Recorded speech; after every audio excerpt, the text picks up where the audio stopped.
So the action continues here at Brands Hatch's Indy Circuit, the shortest of the series. So let's see how the first qualifying session is progressing.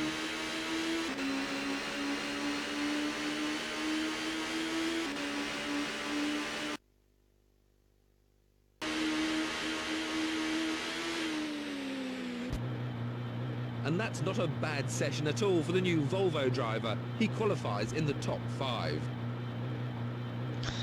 Alrighty then, so the first quarter of the Showdown is complete, and now we move on to the second quarter, and where I've qualified an impressive 5th, and part of the reason for that is technically because, well, I have a good car. So in the first 6 races, I've basically dominated all of them and scored the perfect 90 points in the first quarter, excluding the pole position points, of course.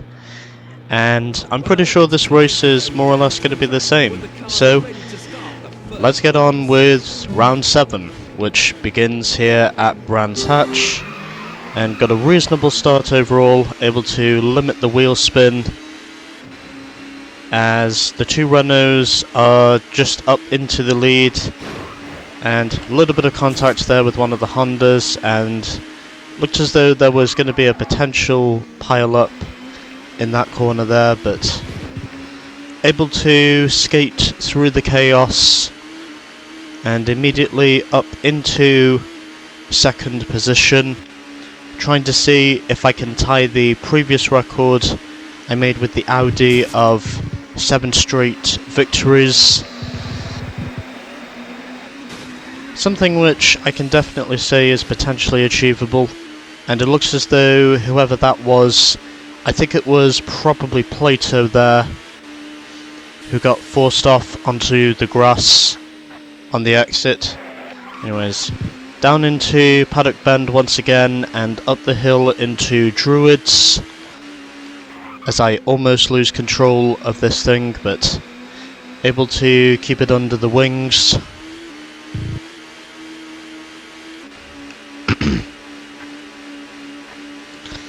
And on the Jim Clark straight through Graham Hill Bend, and now heading up through the final corner onto the Brabham Straight, and completing lap 2.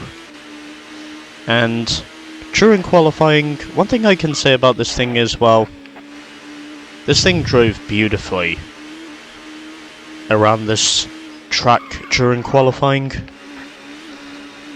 I mean, this car is able to attach to the bump, is able to adapt to these bumps almost perfectly, in a way, because I can definitely say I'm having a much smoother time of keeping a hold of this thing around Brands Hatch than I was having with the Audi at this time of the season. I still had the points lead, obviously, but again, the Audi just wasn't quite able to get around here as smoothly as the Volvo does. So, I think it's fair to say, later on in the season, I'm definitely going to be having a much easier time of getting around this track compared to what I had with the Audi. So, it looks as though I have once again torn myself away from the AI and went 200ths faster than the qualifying time I set, and there is my first spin of the race. Fortunately, however, we still have a long way to go, but even though I might be making my domination look easy so far, I still need as many points as I can get, at least in the first 12 races, in order for me to certify myself as a contender, but for now at least, I'm definitely benefiting from switching to Volvo, even if it was right at the last minute or right at the dying stages of the Showdown originally. I decided if I was gonna survive Brands Hatch, I would at least need a car that has reasonable enough pace to negotiate the bumps. And excuse me. And it is fair to say that at this stage I can definitely see why Ricard Rydell had a good car in this Volvo S40, because, believe it or not, I think the qualifying pace of this thing is astonishing. Oh, and there's another spin. Well, good thing I have a 25-point lead, and I also know that the Audis essentially keep snatching the pole position points away from the two Renaults, which I can definitely say is benefiting me, because one less point to menu essentially means I will be there to extend my championship points lead. And heading up through into Druids at about 127 miles an hour, and heading down the hill into the Jim Clark curve, now onto the Jim Clark straight. Almost losing control there, heading through Graham Hill Bend and up into the Jack Brabham curve right before the straight, named of course after the late great triple world champion Jack Brabham himself, arguably Australia's first of only two world champions, the second one being Alan Jones, who, as ironic as it might be, is another former winner here at Brands Hatch, and where I believe Alan Jones won the British Grand Prix here at Brands Hatch back in 1980, where he ultimately went onwards to officially become the first world champion for the Williams team also. Even though it was a year prior to that British Grand Prix at Silverstone, where the Swiss veteran Clay Regazzoni had effectively given Frank Williams his first win as a car owner, or a team owner I should say, at Silverstone in 1979. And there goes the Peugeot. Well, at least I can say I've got enough of an interval over the leaders. So, at the moment at least, the opening stages of this race for me, they are going just fine, even though I've had a couple of spins. But either way, it really doesn't matter because, well,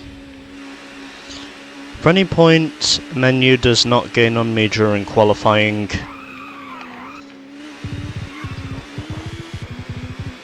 the more points I'm essentially able to clinch, the more points I'm essentially able to clinch during the race. Of course, I know the domination won't last. Even though I can say this Volvo is basically making the season so far look like a clean sweep, I can assure you in saying the domination will certainly not last forever. But I think by the time I've got past Brands Hatch, the main thing I need to think about is consistency. And then if I can manage to get enough consistency, then I'm pretty sure I should be a surefire contender for clinching the championship later on in the season. I'm also going to assume that was Patrick Watt, who I just overlapped there in the second Peugeot, because I can see Tim Harvey because I think I can see the other Peugeot somewhere up ahead of me. Oh, correction. I saw a Ford Mondeo with a Nissan Primera and John Cleland's. Oh. Hold on, I take it back. I did see Tim Harvey just up ahead of me in his Peugeot.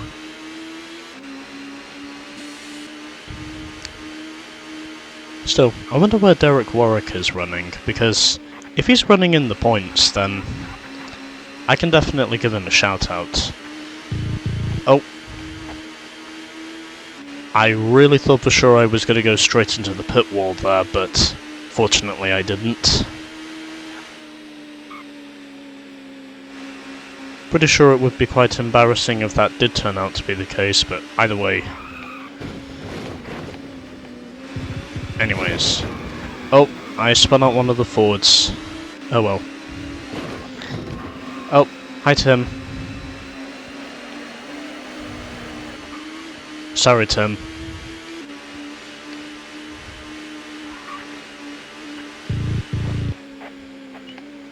But anyways, so going to complete 14 laps this time around, and it seems as though Derek Warwick is actually running inside the points, because I've just seen the two Peugeots with one of the Fords.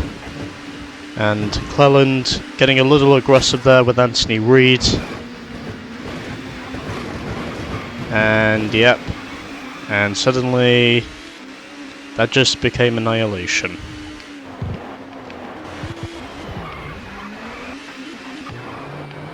Just getting into reverse and correcting the spin. And apparent as there might be, I also forced one of the Ford Mondeos up into the points. I'm pretty sure that was Will Hoy, because I think Radicic is in the 15 car, whereas Will Hoy, I think, is driving the number 9 car. But anyways, 15 laps in, and it looks as though John Cleland is now out of contention for the points, as Derek Warwick has also dropped back 2 places to the Nissan of Anthony Reid. Part of the reason for that being because, well, I abruptly pushed the Ford Mondeo into the points. It would be nice if Derek could manage to score points, and then ultimately all the teams would have at least 1 point on the board, and we'd only be 7 races in if that happens. But either way... Oh, fuck my ass. Well, good thing the early part of the season is easy. And yep, that's a Renault. I couldn't see the number... Oh, it's menu. Well, I don't think I can afford to spin too many times if I'm gonna win this race. And even though it might make it entertaining, I can assure you, getting around this racetrack and avoiding to spin, I can assure you that is no easy feat.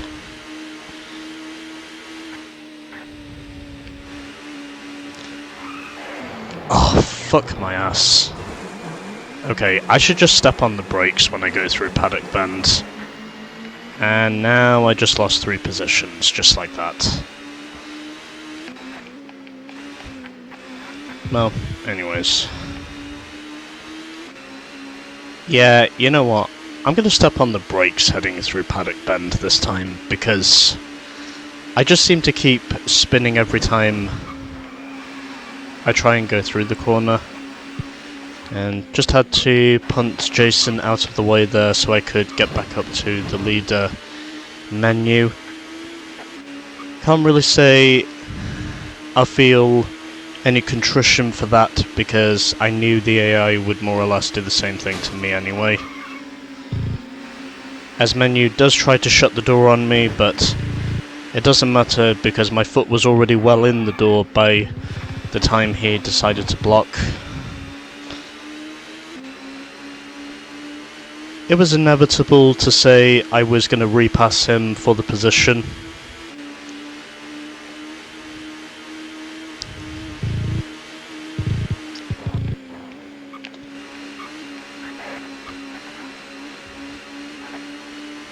Even though this championship is decided on points, you basically have to race the AI the way they would race you. And it is fair to say these AI are definitely aggressive. And they will prove it in the later stages of the campaign, as I know from personal experience. And I think the Ford has just been overtaken for 10th position by the Nissan of Anthony Reid, who I think is now running inside the points. Of course, Nissan have already accumulated all their points with David Leslie at this stage of the season, and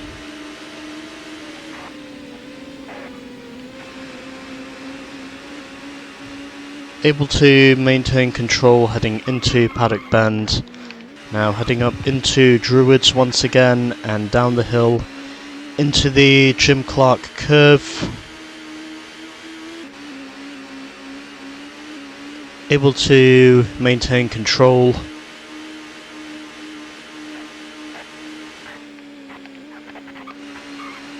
And I'm pretty sure once this race is done, it's going to get harder from here. So, both Fords are now a lap down, along with both Peugeots and both Vauxhalls. I now need to try and see if I can overlap Anthony Reid in the second of the two Nissans, who is currently running in 10th, I think.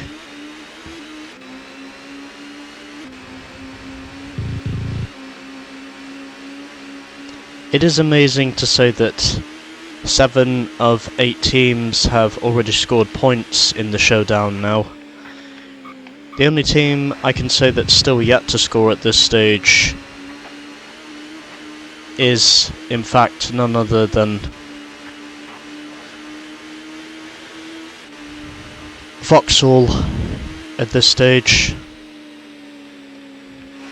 And hopefully, if it is possible, my former teammate Derek Warwick can manage to get some points on the board. At least before we get to the third quarter, the way I anticipate things. And I think that was Patrick Watts who we just put a lap down, unless that's a battle for position, but I'm quite sure it isn't. Could have very well been, but unfortunately we will never know for sure. But anyways, so 23 laps are now on the board, as I'm basically coasting my way through Paddock Bend, trying to avoid spinning as much as I can. And closing in on one of the Nissans, I think, who I am going to assume is running in 10th position. And I think he is trying to put one of the Ford Mondeos a lap down now. As I now start lap 25 here. at Brands Hatch. My early season domination continues.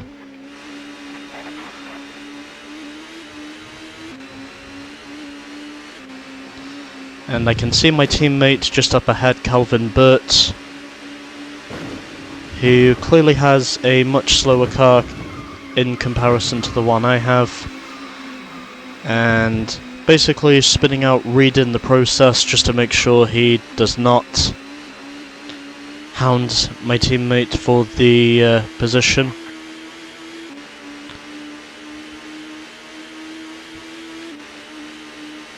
But anyway.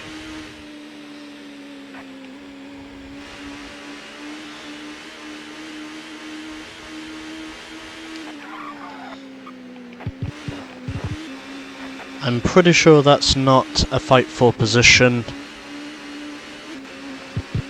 as of which I can see the battle which is already up ahead, as I'm now putting Paul Radicic a second lap down in the number 15 car, as I am trying to see if I can put my teammate Calvin Burt another lap down.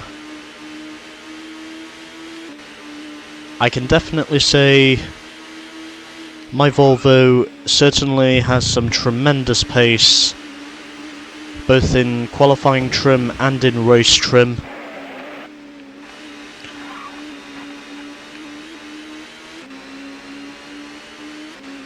And I should be 2/3 of the way there now, because I have completed 26 laps. And now trying to see if I can put Cleland in the Vauxhall another lap down, as I can also see David Leslie somewhere just up ahead.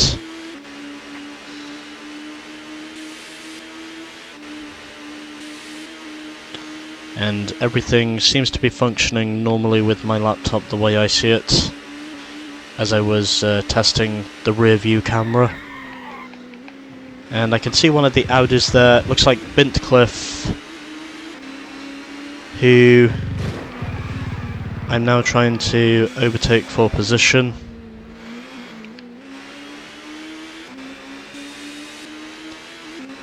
And unfortunately, Calvin is nowhere near the Audi. Oh, and that's a spin. Oh well. Yeah, you know what? I'm not satisfied with that. I will make sure you pay for this, Bintcliffe. I'm sorry, but I'm not having this. Yeah, get fucked. Well, at least it's a free position for my teammate now, who I think has now moved up into 8th position, technically. Just basically showing the Volvo's superiority over the Audi here at Brands Hatch. Even though I shouldn't say that tirelessly, because, well, anyway. Because, well, one of the Audis did qualify for pole position, but, you know. Oh, sorry, Derek. Oh, fuck my ass. I can assure you that was definitely not intentional. Fuck my ass.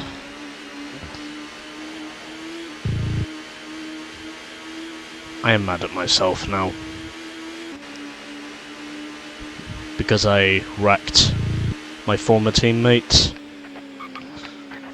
when I shouldn't have.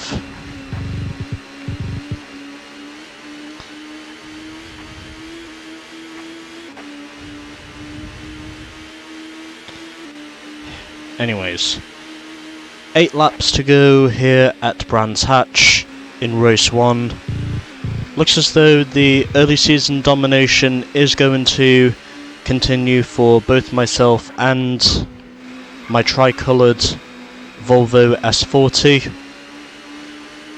It looks as though this is where I'm going to increase my 25-point lead to a presumable 28-point lead, if I'm doing my calculations correctly. Last time I checked, Menu was technically the guy running in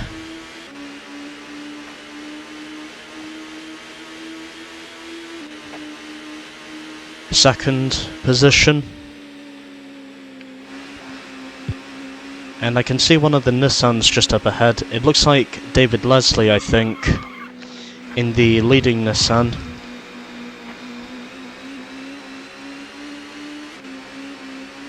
As we now have just 6 laps to go next time around. A little bit of contact there with the Nissan. Trying to make sure I clear him without crashing him, hopefully. And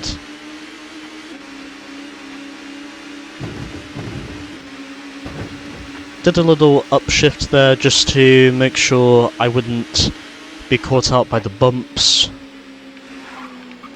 Of course, I did mention before, this is quite a bumpy circuit in this game. And now it seems as though this is potentially where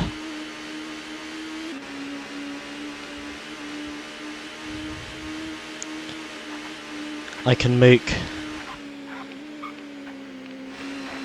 a majority of my overall track time.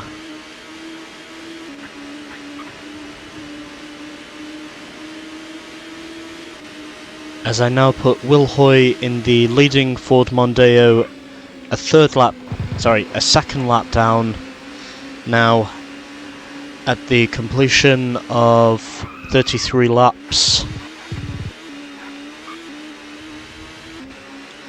And it is fair to say that when I spun Bintcliffe out at Paddock Bend, I was clearly sending Audi a message to say the Volvo is clearly the better car. That's not what I wanted to happen, but again, because I basically wrecked myself going through Graham Hill Bend, I kind of knew something like that was going to happen. But again, it doesn't matter because I'm pretty sure for the second race the bodywork will no doubt be auto-repaired.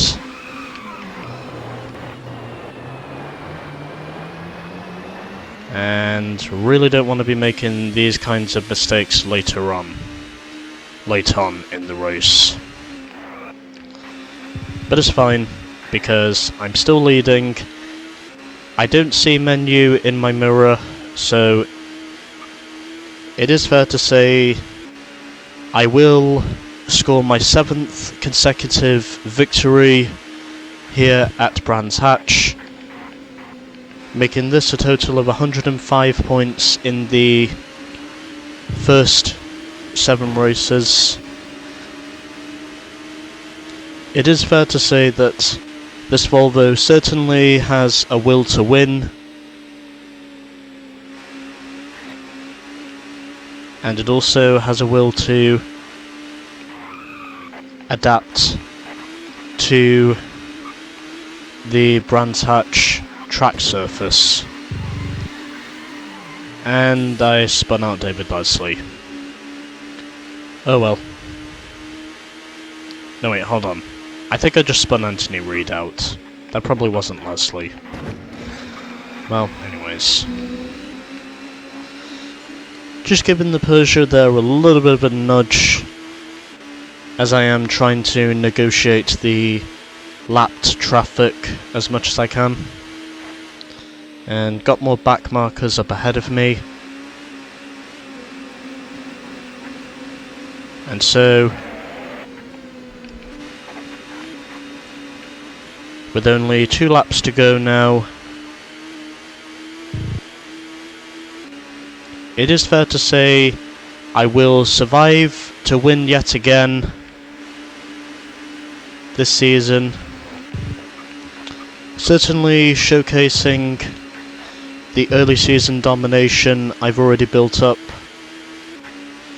It also looks as though this is where I will actually win at Brands Hatch also, since this is only one of two circuits where, coming into the Showdown, I'd not won up previously.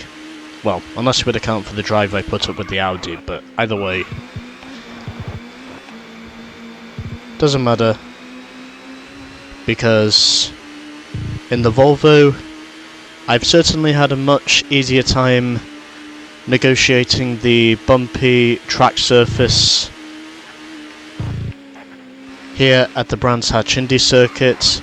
Got one final corner, the Jack Brabham corner, and oscillating backwards and forwards, but either way, it doesn't matter because I win 7 in a row. A great result and 15 points to the Volvo protege. Here's how the race finished. Get fucked.